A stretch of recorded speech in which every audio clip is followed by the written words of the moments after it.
Good evening, everyone. My name is Ed Young, and I am the Chair and Group 4 Supervisor for the Seminole Soil and Water Conservation District, and this is our candidate forum for 2022. Joining me as moderators tonight are Mr. Dave Bear and Mr. Jim Turney, so I will let them introduce themselves. Mr. Bear. Thanks for having me, Ed. Thanks all four of you candidates for being here, and Jim as well. So my name is David Bear. I'm a local attorney, live in Winter Springs, born and raised here, serve as president of Save Rural Seminole. And in that capacity, I've been very active doing a lot of advocacy work because there's been a lot of fights to be had regarding our soil and water issues. And so it's very poignant for all of us who have been involved in these issues, who is serving the community on this board. So I'm happy to be here to help that process. Thank you. And Mr. Turney. I'm Commissioner Jim Turney. I'm a city commissioner in Altamont Springs, Florida. And I've been living in and out of Altamont since 1969, so a long time. And I'm very proud of my city for the way we handle water and save water and protect water. And that's a focus of my personal attention as well. We've built out pretty well, so we don't have much soil here, but we built something on all of it, perhaps. But anyway, it's a great city, and these are important issues. In the Soil and Water Conservation District Board is an important element of Seminole County, in my opinion. So that's why I'm here. Thank you, sir. And again, my name is Ed Young. I have served as the Group 4 Supervisor for Seminole Soil and Water Conservation District for the last 8 years. And this year, in December, I will be ending my term in office. And I'm happy to help get some information out to the voters about our candidates in these two races.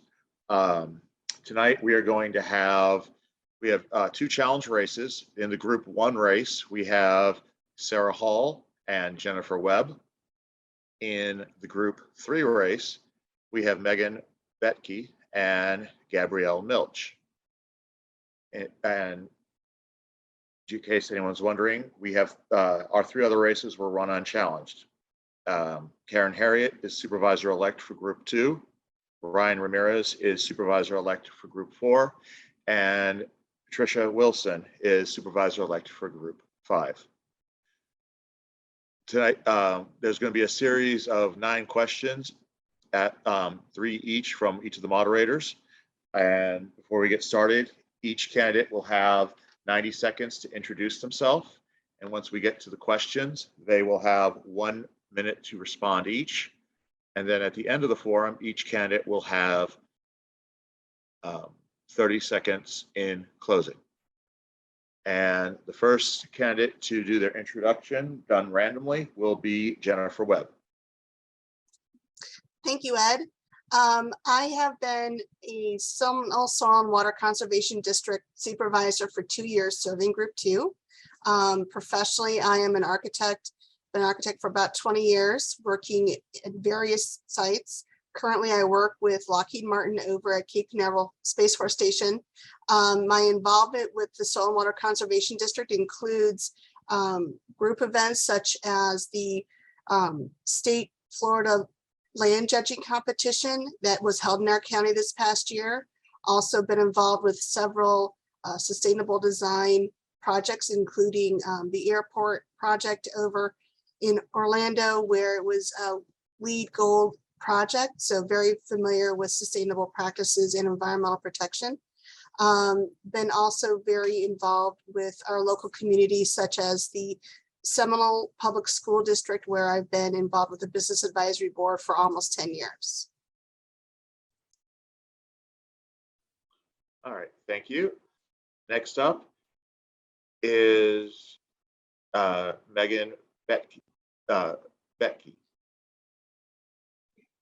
Yes, thank you, Ed. So I am Megan Betche. I am originally from Ohio and I moved to Florida in 2004, started out in Volusia County and moved over to Seminole. I am a school teacher. This is my 19th year.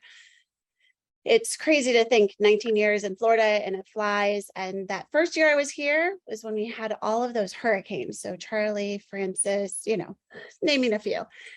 Anyways, that really started my love for soil water, learned how to scuba dive, learned how to do all those things. And those are my hobbies. I also do a lot of volunteer work. I have a therapy dog that I go to different locations to bring happiness and joy and all of those pieces and parts. I was a Girl Scout and a Girl Scout leader. And I just love getting into our parks and our community because I'm also an Altamont resident and I'm in that District 3. And yes, although we've built a lot, I enjoy Crane's Roost. I love going to our parks and enjoying what we have. And it's important to keep that water clean. My background that I also enjoy is doing beekeeping and making sure that we have those natural pollinators. So I'm really excited to be running for the Soil and Water Conservation Supervisor for District 3. And thank you. Thank you. All right, next up is Gabrielle Milch. Good evening, everyone. My name is Gabrielle Milch, and I have been living in Seminole County for the last 27 years, and I have worked in the field of environmental protection and water resource education. As running for Soil and Water, I'd like to help serve the almost 470,000 residents of Seminole County and its 7 cities. I believe that our water should be clean enough to drink, of course, and have swimmable and fishable. I have worked as a water conservation coordinator for the city of Ocoee, a lakes manager, and a stormwater manager for the city of Maitland. I've worked for the St. Johns River Water Management District as a regulatory scientist in enforcement and compliance back in the early days of the Water Management District. Also, I worked for Extension and I worked on teaching the Master Gardener class for several years. And I also my love and passion is Florida friendly landscaping and native bees and pollinators, and also getting people to grow grass better with less water, less fertilizer, and less pesticides. So please, thank you so much for having this tonight, guys. Thank you. And last but not least, Ms. Sarah Hall. Hi guys, thanks for joining us tonight.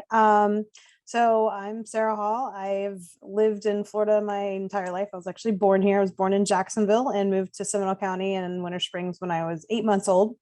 The only time I lived outside of Seminole County was for school. I went to Florida State, and so I was up in Tallahassee for 4 years and worked for the state as an administrative assistant for Department of Environmental Protection for a few years. Currently, I am a environmental educator at the Central Florida Zoo and Botanical Gardens in Sanford. And I also am going to school for my master's in biology. It's a conservation and community combination master's that does we go during the summers. We've been to a few different countries to learn from other communities, how they conserve and work with the community to be able to make sure that our natural resources are saved. I spend my life basically every day talking about conservation and doing what I can and trying to educate everyone about all that. So that's me. Thank you. And I want to say congratulations to all 4 candidates for staying under the time limit. That might be a first in a candidate forum. All right. As I said, we have 9 questions, and the first question will be asked by Mr. David Bear, and the first person to answer will be, see here, Ms. Gabrielle Milch. All right. Gabby, by the way, everybody will be asked the same question, so feel free to listen. and get a head start in thinking about your answer. I'll also give you the advantage you get will turn around everybody else because the sequence will be rotating through. So, Gabby, this question is prompted by what seems to most people seem like an interesting dichotomy, sort of. So on soil and water, you guys are not policymakers. You affect the community in many ways, but you're not policymakers. So with that in mind, the question is, do you think Seminole County Soil and Water Conservation District has a role to play with our municipal governments, our county governments, and our state government? If so, what is that role? Thank you, David, for that question. So I believe that Seminole Soil and Water Conservation District can be very relevant in Seminole County. We can help with education on the natural resource protection. We can work with the 400 farms that are in Seminole County. There are other ways in which we can do demonstration projects for best management practices dealing with soil and water conservation issues.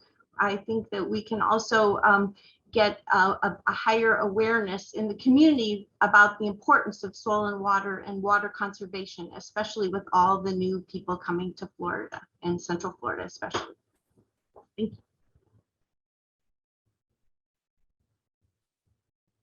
Ed, who's next? Goes now to Ms. Hall. Ms. Hall. Was trying to read your lips. So I do believe that we, our role is in an advisory capacity for our local governments. And so that we need to educate them and educate the public about what we need in this county, what our farmers, what our homeowners need, and everything in order to protect our soil and our water and everything. And that way we can continue to be, the natural choice without going too far into development. We need to make sure that our citizens are aware of things that are going on and happening that can affect them, that can affect their livelihoods, that can affect their health. So I believe that we are the educational side of our government, and that we need to always be here in order to make sure that we are kind of like the checks and balance of our local government. 10 seconds. I'm good. Next up, Ms. Jennifer Webb. Thank you. We are the only elected officials in our local government that deal with the environment. And so while we do advocate and educate, it is important for us to play a primary role in alerting our local governments as well as our citizens of issues that might come up where maybe citizens don't feel comfortable reaching out to their local government. We can advocate for people, farmers, and the public in general on items that they see as an issue that can be brought up to local governments, and being a partner with them to ensure that any kind of issues, whether it's flooding or soil erosion, can be handled and, basically, work together and as a partnership. While we don't create laws, we help identify best practices. And so working and developing resources that we can be used as our first go-to, we can be the go-to resource for those resources. All right.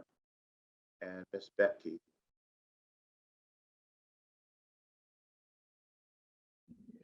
That mute button, right? Trying to find it. Anyways, I agree with all of the other candidates. I totally know that we can have that piece, even though we don't make those policies and really enforce them and all of that. But we are those eyes and ears. We are the boots on the ground. And I know that sounds crazy, but we really are. Soil and water requires us to get our hands dirty and to get involved and to see what's happening and to do it with a passion, and bringing that to the county commissioners, the municipalities, the cities, the local governments and then to our county and state, it's really important that we advocate, we educate, and we protect what we all love. All right, thank you. Mr. Attorney will be asking the next question, and the first to answer will be Ms. Hall. Well, I have heard some good qualifications from each of you to serve in the position you're seeking. So my question is going to go to your commitment to these issues, and even in the context of what you're going to do if you're not elected. So can you talk about what kind of commitment you have to these concerns that come under the purview of this board if you're not elected over the next year? What can you commit to do for the community and the county, even if you're not elected? Even if I'm not elected, I actually am already planning on being a part of the board. I just want to help. I believe it's part of my goal in life, for school, for so many different things with conservation, to be a part, to help the community, to be a part of the process, as well as, you know, being a citizen of the community. That way, no matter what, I want to be involved. I plan on being there at meetings, being visible, coming up with ideas and sharing my knowledge, and supporting soil and water, even if I don't get elected. So I kind of always plan to be there because this is my passion, is environment and education and conservation. Thank you. Ms. Webb? Even if I'm not elected, I have been playing an active role with local governments in advising on best practices for either land development or for environmental protection through best practices. And I plan to continue that even if I am not elected, and still would like to maintain connection with the Soil and Water Conservation District, understanding the activities that they, now that I've been doing it for 2 years, understanding the activities that they participate in, hope to have a helpful role afterwards, if in the event that I'm not elected.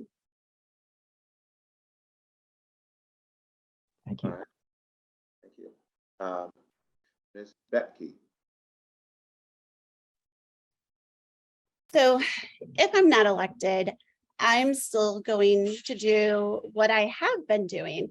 And that is volunteering in my community, volunteering with our Seminole County, the environmental services, and serve, whether it's taking out those invasive species, planting those pieces. Just because as an educator, being part of Seminole County Public Schools is really important. Doing those educational pieces, working with our environmental groups, working with whether it's from, you know, our pre-K, they can start learning some demonstration labs, doing some science experiments, those pieces, all the way through our high schoolers, and getting that passion to know that we need soil, we need water, we need all of this, because without water, without soil, what do we have, right? So continuing with that passion, continuing with volunteering. I've really enjoyed getting involved in the soil and water meetings. I wasn't before I was a candidate, right? Like, it's like, man, why are you running? Why are you doing these things? I went to the watershed public meeting notice. I think it was back in May, and that's what got my wheels turning. There was maybe 5 people from the community that showed up.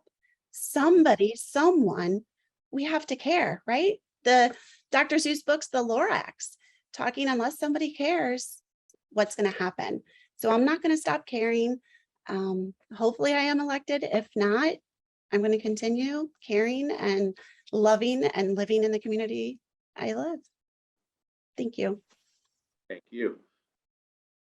All right, and finally for this question, Ms. Milch. Well, thank you. So if I don't get elected as Soil and Water Conservation Board, I will still continue to advocate and educate people in Seminole County on all water and soil issues. I work for the St. Johns Riverkeeper, and I attend many of the Seminole County Commission meetings and occasional city meetings. I make comments regarding water, land development, and also about the rural boundary and protection of our drinking water through the Seminole utilities as well. I also have a education. I'm a paddler. I paddle the St. Johns River, so I have cleanups and various activities that go on, and bike rides and things. So I'm going to continue to engage the community in understanding and caring more and falling in love with our natural resources as well as our soil and water. Thank you. Thank you. Thank you all. All right. Thanks for your commitment to the issues. Absolutely. I'm again getting very good questions. This is my turn. Ms. Webb will be the first one to answer. All right. Has something to do that's been in the news, both state and locally for a while with herbicides. What is your opinion on the county and state's use of aquatic herbicides to control aquatic weeds? And what do you think is the role of Seminole County Soil and Water Conservation District should be in relationship to this practice? I've been concerned about the use of herbicides within our local waters, seeing the issues that we've been seeing with manatee deaths and the amount of starvations that we've been seeing, and concern of the use of chemicals within our waters, and knowing that we need to have better protections to ensure the aquaculture within our streams and lakes are protected. One of the things that I would want to do is provide some kind of advisement to our local county and other jurisdictions within the county on best use practices, and possibly working with them on projects where we can get the community involved to understand how we can best deal with aquatic plants if there are some invasive species. Especially working with the USDA and their best, and NRCS with their best practices, we might have some opportunities for collaboration. Thank you so much. Next up is Ms. Betche. I really feel that this is something, and I know we don't have that power, I guess you could say, to enforce some regulations and those pieces and parts, but I really think as advocating, advising, educating on what these herbicides do to the aquatic life. There's a lot of research out there that says, oh, it's okay, no worries. However, I'm a scuba diver. I've seen our springs, and granted in Seminole County, I don't dive in our current springs, right? I have to go somewhere else. However, you see the changes, you see what is happening, and it is devastating. This is not how water should be. And I do understand that those plants that are overgrowing and overtaking, there needs to be something. We have engineers, we have people who do this for a living. Let's get some input. Let's find some natural processes that we can follow. Thank you. Thank you very much. All right. Next up is Ms. Milch. Aquatic vegetation spraying is a really complicated issue, I believe, in all of the waters of Florida. We have an overabundance of plants that are not native to Florida, and they have over time messed up transportation, boat transportation. So we became accustomed to using aquatic weed spray to kill these, and herbicide to kill these plants and knock them back. And there's machines that can do mechanical harvesting. So we have different options when it comes to aquatic weed control.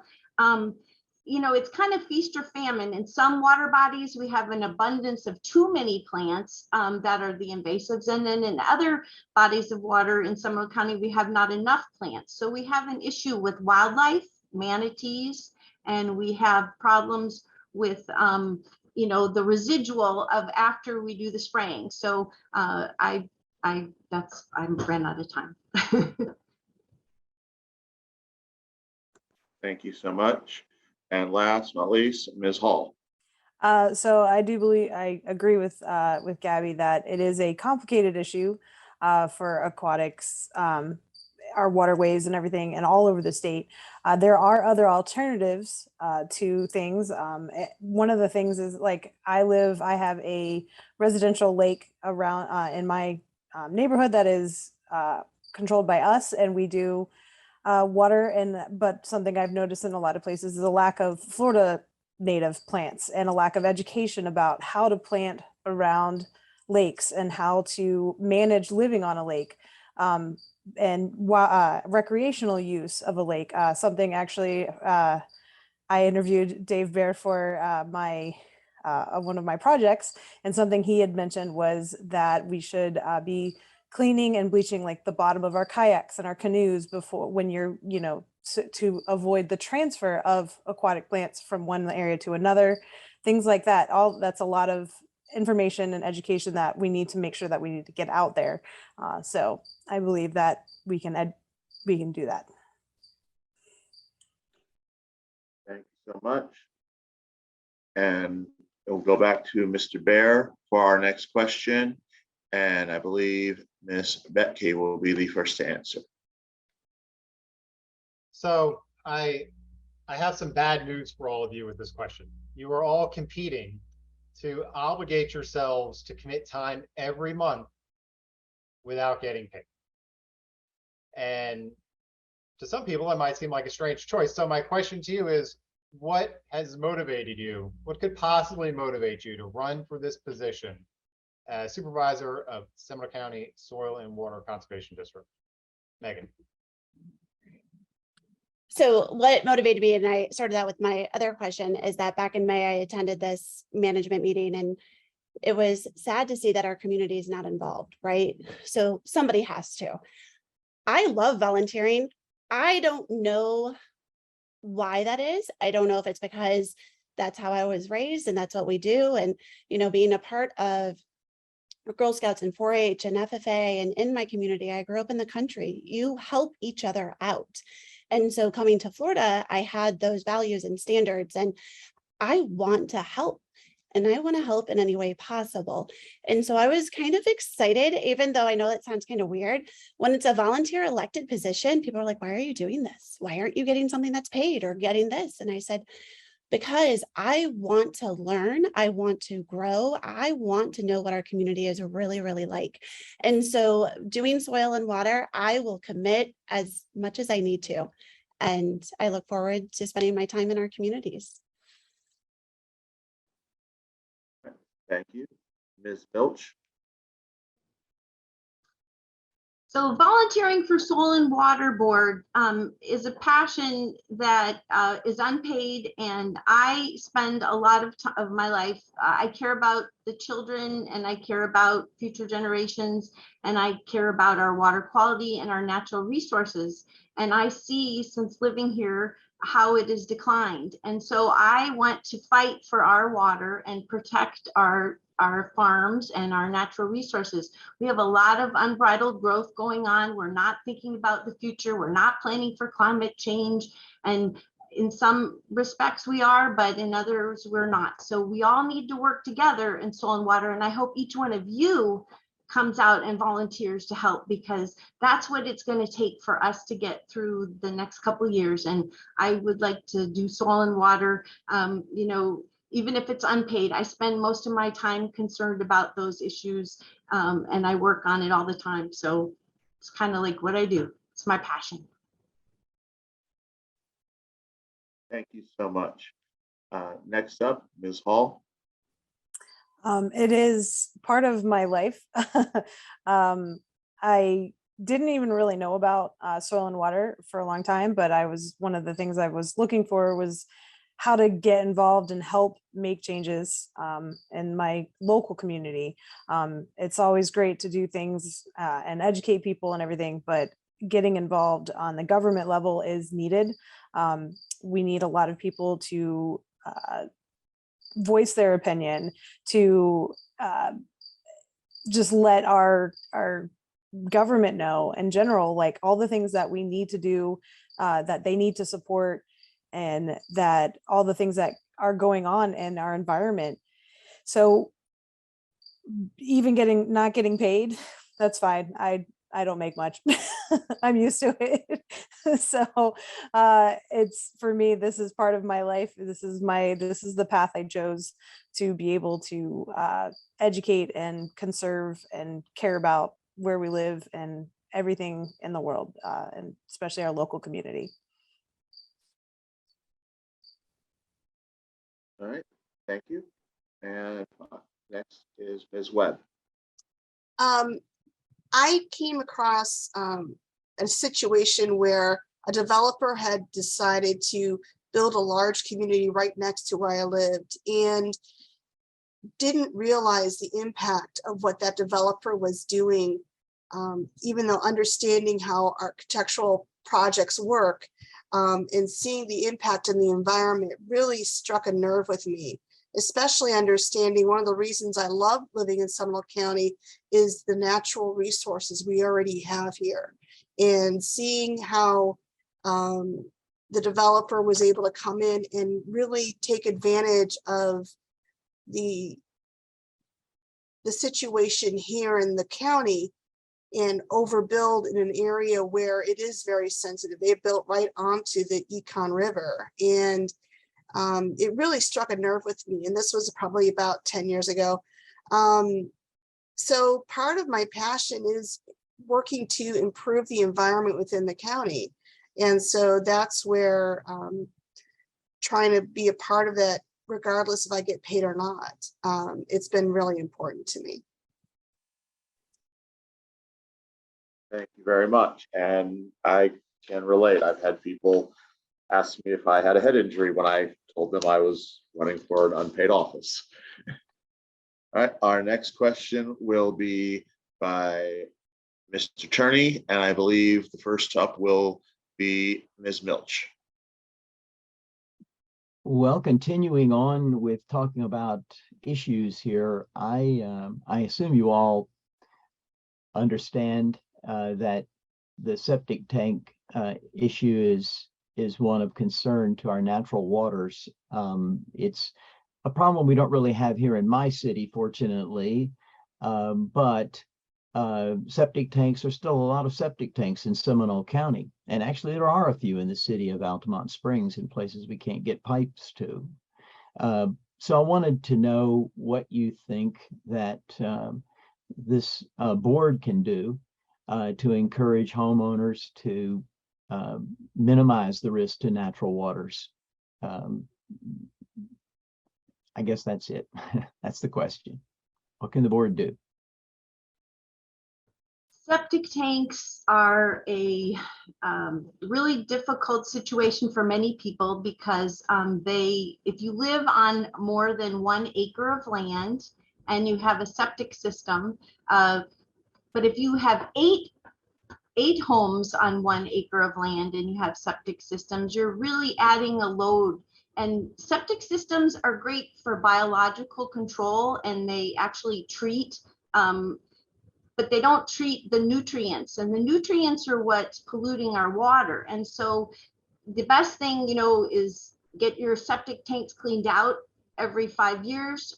Better yet, get a new type of an advanced treatment septic system. There's areas around the springs called priority protection areas where that water just, the groundwater, it flows into the springs and it's causing our nutrient imbalance in our waterways. And so septic tanks are still being permitted in Florida. We have a huge amount of septic tanks. I think it's over 2. I'm not sure the exact number, but we need to get the health department and the Department of Environmental Protection and our local governments to work out this, sit down and have some type of a workshop or something and do it. They've had a task force on it and we're just not moving forward. There's money allotted, but there really haven't, the industry has a lot of control. So I just think that septic tanks are okay in some areas, and in a priority protection zone of our water resources, they are not. And it's expensive for all of us, very expensive. Thank you very much. Ms. Hall? I believe that the board can be the resource to help educate our citizens about how to maintain their septic tanks, and then resources that they can have for, maybe stay level help or things like that to maintain. But luckily I have not had to live on a septic tank, but I know plenty of people in other places in the county and stuff that do, and they're not a fun thing to deal with, especially when things go wrong. So learning how to minimize the risks that they can propose to our waterways is the best thing that we can do. We can create resolutions to get those task force moving, to get people involved, in order to help just mitigate this problem of a lot of our septic tanks can cause. Thank you. Ms. Webb? There are a lot of septic tanks within the county that might be too close to some of those protected water resources that Gabby had mentioned earlier. One of the things that we can do is work with those jurisdictions and identify those areas and help citizens understand if they are located within those zones on what they can do. Also, help find grants for people if they need to replace or change out their septic system, to work with the city to change it out to a more to a standard system. For example, in my neighborhood in particular, for whatever reason, they bypassed our little neighborhood for the other larger subdivisions that are just up the street from us, and they didn't connect it. There are lots of little enclaves like that throughout. And so finding the resources and educating the public is going to be important to ensure that we have best septic tank practices, as well as advise the general public on maybe there are some areas that need to be protected, or alert on special programs that we can use to replace septic tanks with more sustainable sewer systems. Thank you. Ms. Betche? So all the candidates have had wonderful answers, and I agree with all of them. The big thing is making sure we educate our community. So those who have septic tanks, what are we going to do? Just like all of you have said already, we need to make sure that those repairs are being done, they're being upkept, they're being maintained. I grew up with a septic tank. It was a big deal. We had a lot to do, and there were moments, and I had well water and all these things, right? And it's interesting because we have to figure out how to bridge this gap with our rural areas and our urban areas. And how are we going to educate and help each other out? And yes, it is a huge undertaking. It's going to be costly. It's going to be all these things. Let's look into grants. Let's look into how does this community come together and help each other so that we can protect our waterways. Water is so important. Thank you. Thanks to all of you for those answers. Thank you too. 8 years, and the septic has been an issue for every debate so far. All right, I'm up next, and let's see, that was Ms. Milch who answered this one, so I believe it will be Ms. Hall who gets this one. All right.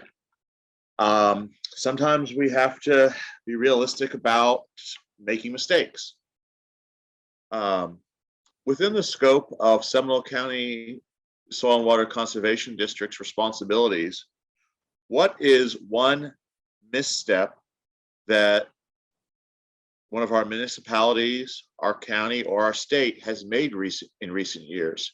And how do you think it should be addressed? Well, recently, I mean, and it's a good thing that came out of it, but the public lands acquisition, we didn't get that on the ballot, and I wish we would have, to allow citizens the chance to have a say, and instead of but the commission did come out with the Seminole Forever, or well, I think it's Seminole Forever. I may have that word wrong, but it's I think something that we need to make sure that we are doing what's right for the county, especially with our natural areas, and conserving as much as we can. I want to make sure, especially in our county, but also be a role model for other counties, that we promote and encourage less development, or development of already footprints that are already there. Instead of building new things, there might be an empty lot somewhere that already has concrete. Let's build on that instead of tearing down more trees and developing more spaces. Thank you. Ms. Webb. It is okay to say Megan. I'm really okay with that. So, Ms. Webb is next. oh, sorry. I thought you, sorry. It's okay. It's Ms. Webb. Okay. So my take is that the way that the developers have been given priority within our county has been a large misstep within our local government.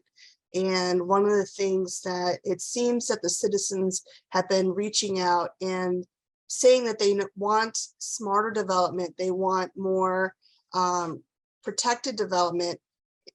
And the way to have citizen engagement work, so that way, It sounds like. hold on, please. Sorry. So essentially we'll edit this. So basically my point is that the local governments have had too much protection. The focus has been on growth, not on protection. And so I think as the Soil and Water Conservation District, we can work with our local governments to ensure that they focus more on protection, because we need to understand, and they need to understand, we are the natural protection, we need to protect our natural resources just as much as our growth development. Thank you very much, and good save with the child interruption. All right. Next up is Ms. Betche. Thank you. So some missteps or things that have happened. I also agree with the public lands acquisition, making sure that this growth and development that's happening, Seminole County, we're getting so much. We're losing that the natural choice, right? Like that is our motto. And how do we keep that? And how do we make sure that that continues to stay protected? I live in Altamont at the corner of where I live. This week, they started taking down all the trees because they rezoned the land, and it's going, I believe, a rehab facility, a health center or something like that. And I'm excited for that. I think we need those in our communities. However, did we look at the impact that it may have on the community around us and the protection of our land and our water? So just making sure we get the voice out, making sure that we're speaking up, and that's the most that we can do, right? And I look forward to trying to have some of those discussions. Thank you so much. Next up, Ms. Milch. Okay, so over the past 2 years, I requested by the Seminole County Community, the Seminole County Commission, to create a citizens advisory committee regarding environmental advisory advisory committees, but they, have not created environmental ones. So we as a group of people have started this environmental group, and we're going to the different commission meetings. The streamlining of our rules and regulations for development and in the water resource protection area has occurred in Florida and has a great impact. We have a lot of environmental programs that now are self-certifying. One is erosion and sediment control, which is directly involved with soil and water issues. If you go out during an afternoon rainstorm event and there's construction going on, inevitably there'll be soil leaving the site, potentially clogging up different areas and causing flooding. It could cause flooding with these afternoon rains. And if you go on the website, you really don't see that when you need to get a development permit. So I think one of the missteps is that we don't have a viable environmental citizens advisory committee to work in Seminole County. So hopefully soil and water maybe can work in those areas advisorily. Thank you so much. Mr. Bear will be asking the next question, and it will be Ms. Webb who answers first. So the first question I asked was about the role that you guys as a conservation district can have with municipalities and counties. But the more classic role of the conservation district is education and outreach to the citizens. And so my question is sort of along the lines of that traditional role, which is as you drive around Seminole County or bike or walk or whatever environmentally conscious way you transport yourself, what is one behavior that you see by residents that is detrimental to the quality of our soil and water that you hope you can have an impact on if you're elected to this position? One of the things that I think we've been working on is lawn care management and trying to minimize the amount of irrigation water that is to be used. And one of the issues is that a lot of the water usage within our county is going directly towards irrigation. And one of the things that I've seen is we're trying to do steps in minimizing the amount of irrigation that would be needed. One of the things I wanted to stress in my position is to encourage, less lawn use or more smarter lawn use, because lawn care is our largest plant in the county.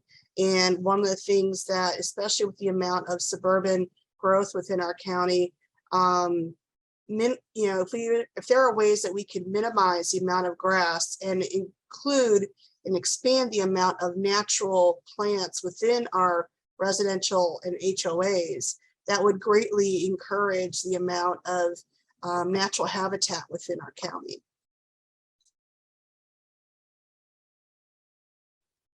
Thank you. Next up is Ms. Betche. Thank you. This one's really hard because I agree with the behaviors that I do see. When I get up early in the morning and I'm walking in my community, it has sometimes just rained, right? We've been having those evening showers and sprinklers are on. So I totally agree with what Ms. Webb has just said. So whether we figure out how to do rain gauges and sensors and making sure that we're watering on the appropriate days and those pieces. I've also noticed so many plant species that are not native, as well as some of those invasive ones. And those not native ones and invasive ones, they take more water. They require a lot more help to grow and flourish, where if we had our Florida native plants, we don't need as much water. We don't need to water them, and they look amazing. So we really need to do that job of educating our community, talking to our neighbors. I know sometimes it's really hard, the day and age of social media, and who knows their neighbors anymore. For one, I usually know the dog's name, not the person's name, but it's really important to have those conversations and say, hey, what do you think about this? Getting opinions, talking. The big thing is talking, advocating, educating, and then we can protect our land. Thank you so much. Next up, Ms. Milch.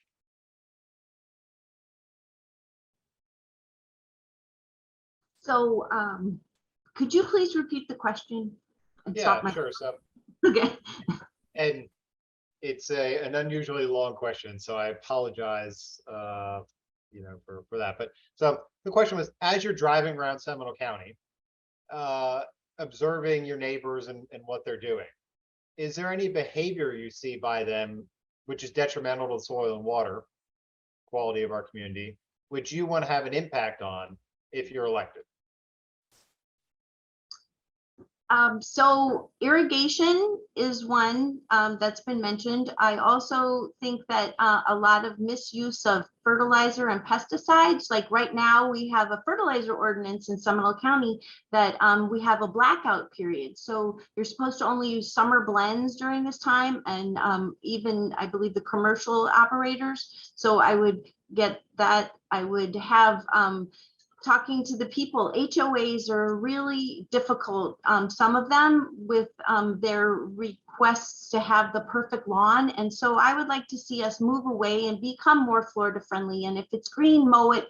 And if it's brown and we're in a drought, then, we can take a pass. And I know that some people's quality, they believe that the value of your home is by the aesthetic, but really the value of our home is going to be our drinking water in the future. And so if we continue to use 50% of our drinking water on our lawns, and that's just in the areas that have, supplies from utilities, we're going to have a lot different saltwater intrusion can occur. We're going to have a lot of problems environmentally worse than we have today, besides the nutrients and pollution. Thank you so much. Ms. Hall? I agree with what everyone has said. And so I'm going to kind of keep going along those lines. So one of our biggest problems in all over the place, especially in our suburban areas, is monoculture, where you have to have one type of plant, one grass, and that's it. That's not how Florida actually looks. So encouraging HOAs to provide, the leeway. We have it at the state level. You do not have to have a monoculture grass. You are allowed to plant Florida friendly plants. You can apply for Florida friendly yard, which will also help argue with your HOA. But we need to have more Florida friendly planting. We are also allowed to plant fruits and vegetables in our own yards. So things like that make us as a household more sustainable, and things like that. And teaching people about irrigation. There's a lot of course, use of pesticides and herbicides that get overused and then washed into our waterway, or washed into our sewer systems, washed into like other areas. Plus hurts our wildlife and our pollinators as well. So we need to educate and get some ordinances enforced as well. Thank you very much. And Ms. Webb? I already answered the question. Gotcha. Sorry, I'm writing notes here and I'm getting ahead of myself. Sorry. All right. That explains my note I made myself. All right. Next up will be Mr. Turney, and it will be Ms. Betche who is answering. Okay, well, I've heard a lot of great plans, and I'm wondering what kind of expenditures or budget you foresee this board having over the next couple of years. And you don't get paid, so I guess that's not one of the expenditures, but there might be others. What expenditures do you foresee? And especially my question is about how do you anticipate obtaining the funds? Because unfortunately this board does not get a budget allocation from any level of government as far as I'm aware. So that presents a challenge to you. How do you plan on obtaining any funds that are needed? I'm going to have a bake sale. I'm a teacher, right? No, just kidding.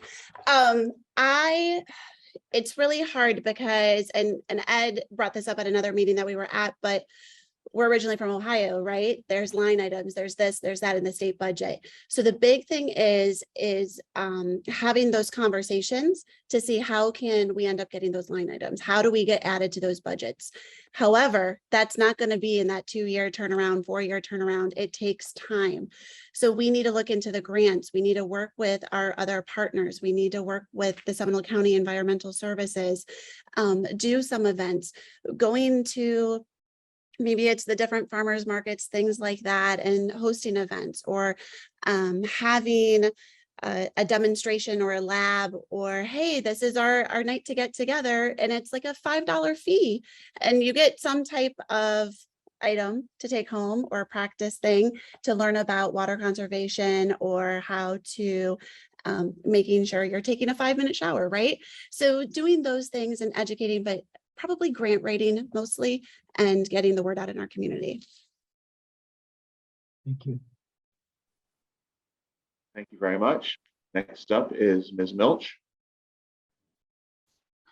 Grassroots fundraising is an interesting conundrum, and the Soil and Water Board has had this for many, many years. I was around when Soil and Water actually had a budget, and slowly but surely it was siphoned away. So in my world, I've done things to raise money like rain barrel workshops, and I've done things like bee box talks, and we can raise money through those areas. But I really think it would be, great if we could go to the local governments, and I know that the budget season is over for this year, but work on it in the future of getting some type of support for soil and water.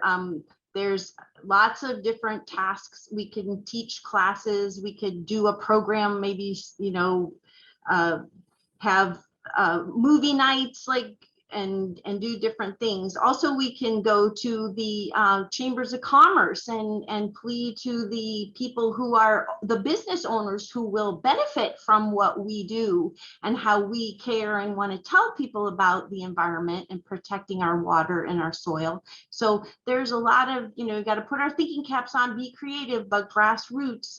But this is strange because we would be elected officials, and so funding seems like it should come along with that, and even enough money to pay the dues to be members of the association. Thank you very much. Next up is Ms. Hall. Well, we do need to do fundraising. It is very difficult to get us into the budget. There are funds available, but we need to be able to access them from the AFCD and things like that. That way we can actually perform some of our jobs and go to things and hand out educational materials, things like that. But definitely fundraising and being visible. We need to get ourselves out there to be able to get those funds from our citizens. But I agree, doing some classes, doing plant sales. We always have a book sale going on, but we need lots of ideas. We need lots of help actually from the community as well to be able to provide educational materials, provide resources, things like that. So we need to do whatever we can to be able to raise some funds, because it's hard just paying our own dues and everything like that. So Thank you so much. And last but not least, Ms. Webb. Yeah, so it is really interesting situation where we are elected officials, but yet we act very much like a nonprofit organization. And so the fundraising needs to be probably at that approach. When we had the soil-led judging competition back in late March, early April, we were able to reach out to the community and to the people who were in charge of the competition, and we were able to raise funds that way. We were able to work with local especially the landowner. I mean, we received a very generous grant from the landowner. That event would not have happened if it weren't for local support as well as other organization support. And that comes from a grassroots level.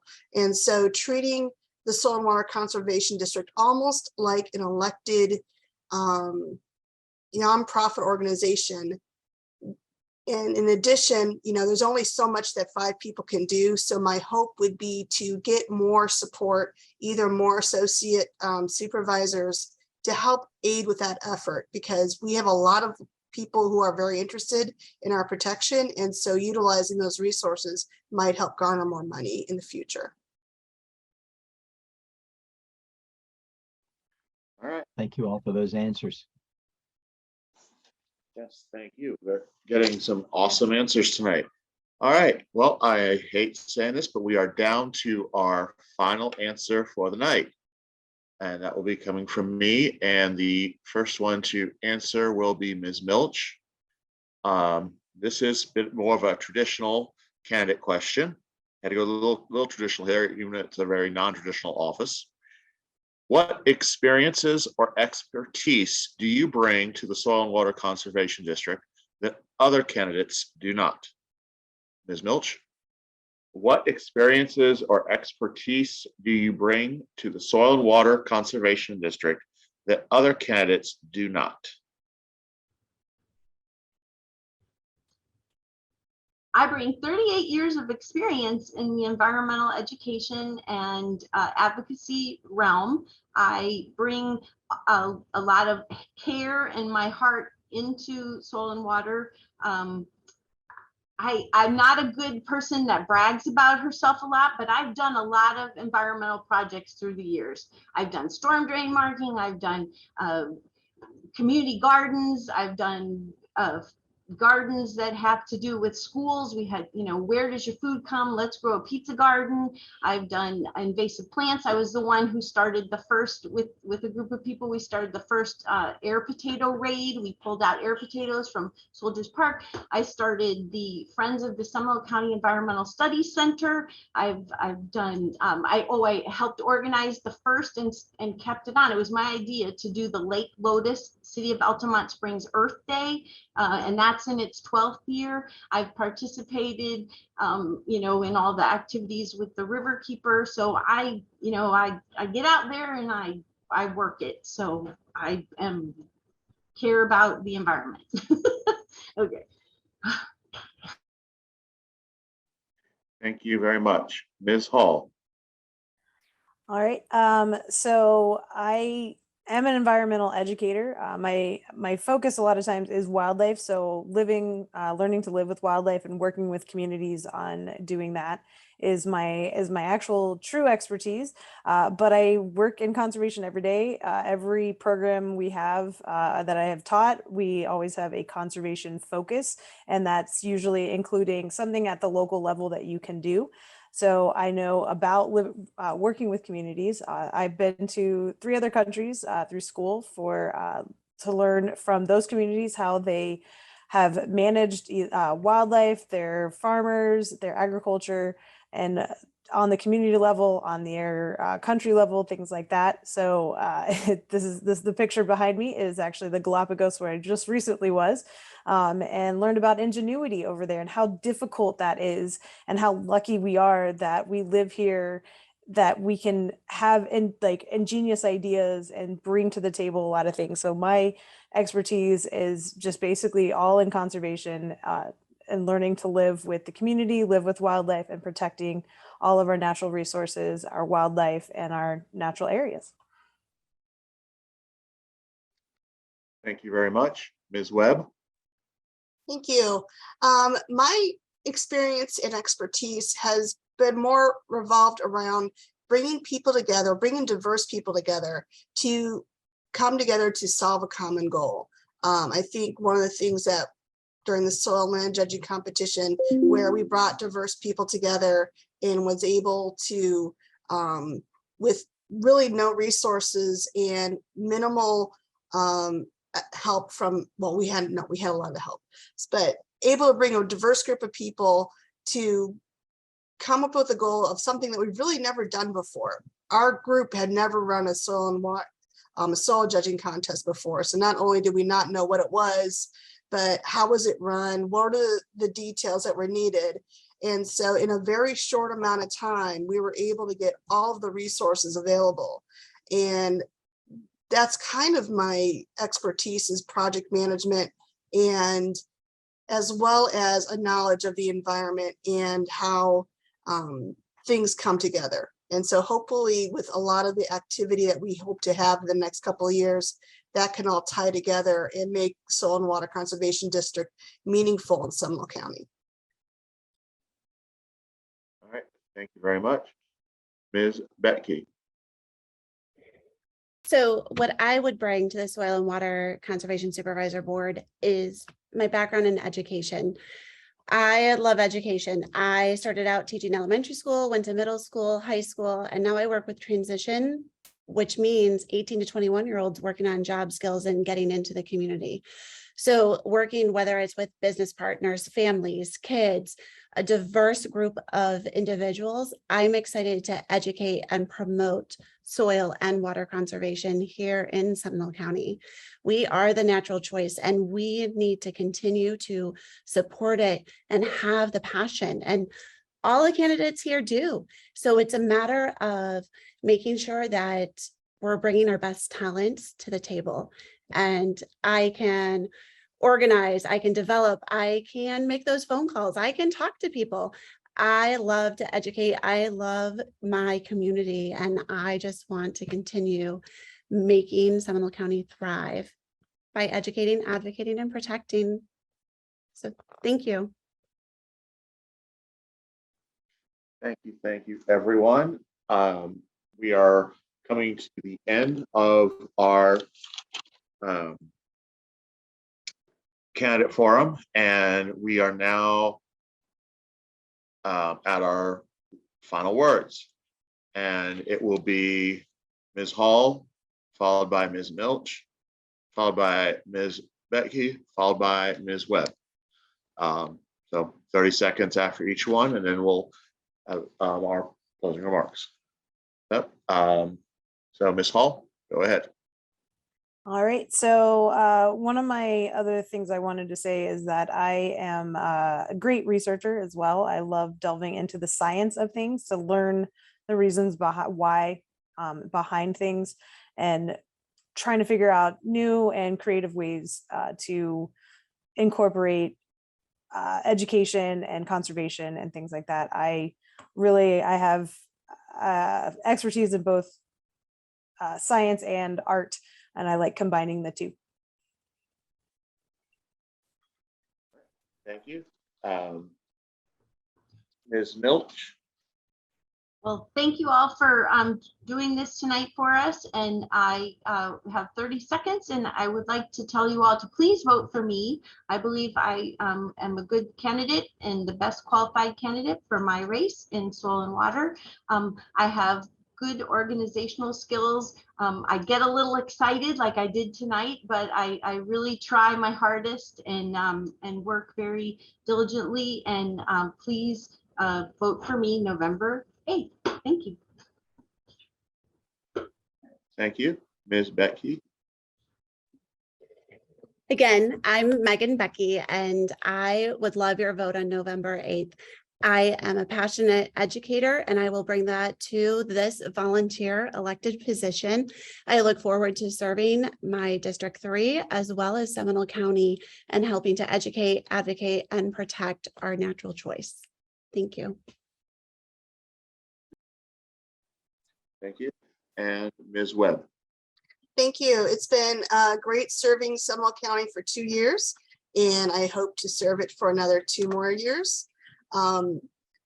We are the only elected officials that deal directly with the environment, and the hope is that if elected, we can represent everybody within Seminole County to ensure that we protect the natural resources and the environment that we have here.